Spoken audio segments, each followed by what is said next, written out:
Hey, survivors. I just want to come on and wish you guys a good day. I hope everyone is doing well today.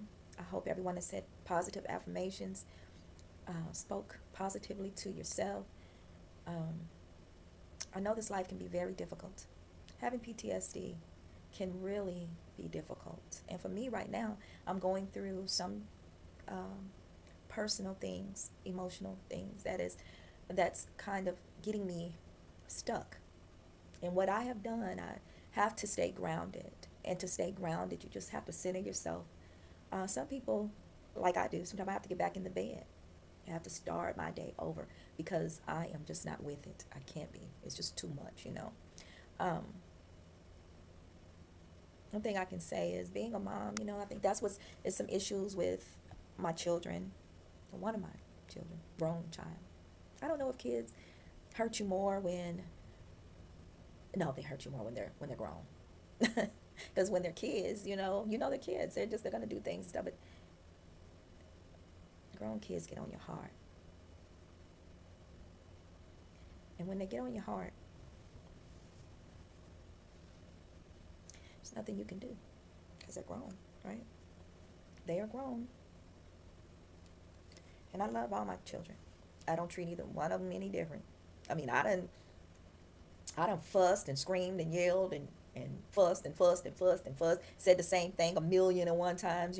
So I'm not perfect. And like I told my children, and I will continue to say this, I'm not perfect. I done the best that I could with what I had. And that's all I ask from them, y'all. That's all I ask from my kids is to do their best. I don't want nothing from you but the best. I want you to give yourself the best. And sometimes, our kids need a little bit more than just saying that. It can be exhausting. I think at this point, I'm just numb. I'm waiting on an outcome, positive outcome, you know? When I had my kids, I was 18 years old, young, so scared. I'm just scary until I have to be strong. And that strength comes from somewhere. But I was 18 years old. What a brand new baby. I didn't know nothing about having no baby. And y'all won't believe this, but I got pregnant at 18 without even having intercourse. We were just rolling around. I ended up pregnant. I didn't know what was going on. I thought I had the flu.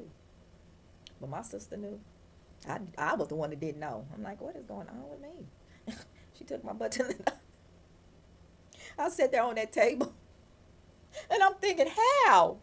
I was trying to just be bad for a second, just for a moment. I didn't want to be a good girl because I was always good, naive, really didn't do too much. And that one decision, that one choice changed my whole life, whole direction. But it was the best decision that I could have ever made. She made me something. She made me a mom. She made me be a mother. And that's the greatest feeling in the world, to do your best. That's all you can do. Kids don't come with no instructions. Heck, we don't know. There ain't no refund. There's none of that. You got them. You got them. You know? And I had a lot of life lessons I had to learn because either it wasn't taught to me or I just didn't know. But I thank goodness, my higher power, I thank, because with that, I was never left alone. I made it. I survived. There's a lot of times, y'all, I didn't think I was going to even make it to 25. I didn't think I was going to make it to 21. I didn't think I was just going to make it. I was just out in the world, having these experiences. I didn't have anyone with wisdom telling me anything. Until when I got married, though, and I think I made a video about this, though, I had me and my ex-husband, my husband at the time, um, adopted a pastor and his wife and his family as family because we didn't have no guidance. We were just young and just as dumb. We were, both of us, just dumb. But I set out, I wanted to get married to do the right thing. I knew that if I got married, I would have a family. And with a family, I could raise my children and set goals and traditions and, bring them up right. I was on a mission for that. I was a good wife. It took me a long time to realize that not everybody is good. So in no way I should have been with that man. I shouldn't have been with him. But I remember one of my family members telling me I had my daughter, and me and my daughter's dad were not together. That was something that just happened. It was like that was not supposed to happen. So my husband at the time was the guy that came in and was helping me, keeping me company, and talking to me, because I didn't have none of that during my pregnancy. Nobody really talked to me. Um, I remember my family member telling me, because I wasn't going to be with him, I wanted to go ahead and go to school. And my family member, that was, like a parent to me at the time, told me, you ain't gonna find nobody gonna want no woman with kids. I was like, I ain't looking for nobody. But needless to say, I listened to her, and I gave this guy a chance. And I should have never gave him a chance. I should have went with my own feelings. And I wish I would have had the support if I decided I didn't want to be with this guy. I'm going to be with him.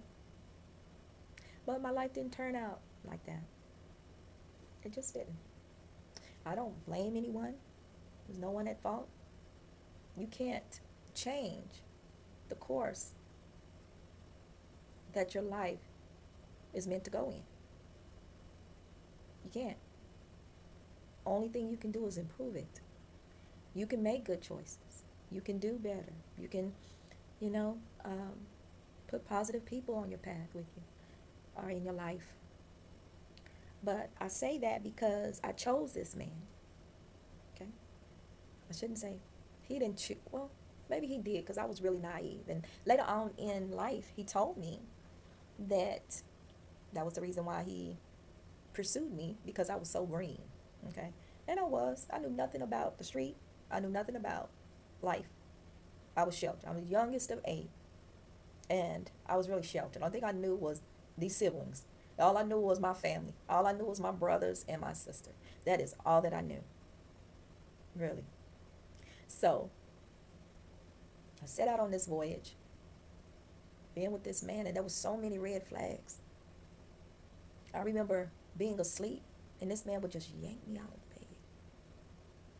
I was like, what's going on? I'm thinking something that happened. He didn't have a dream that I was with somebody. A dream.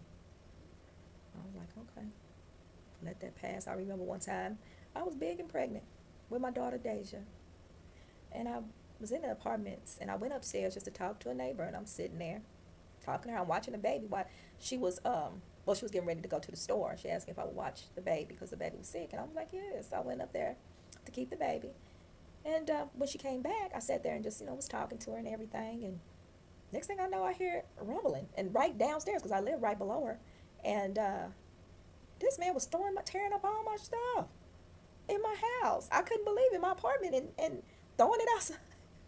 Red flag.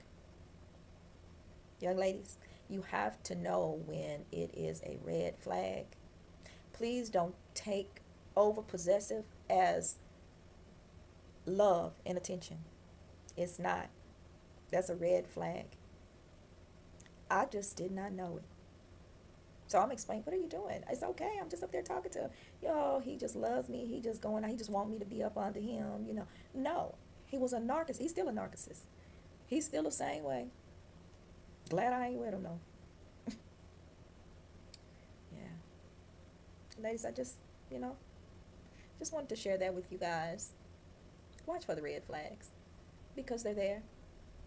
There will always be signs of an abuser. So, anyway, I'm going to end this video with a positive affirmation. You are so worth it. You inspire me to keep going. I am a survivor. And with that being said, you guys, I love you. I thank you.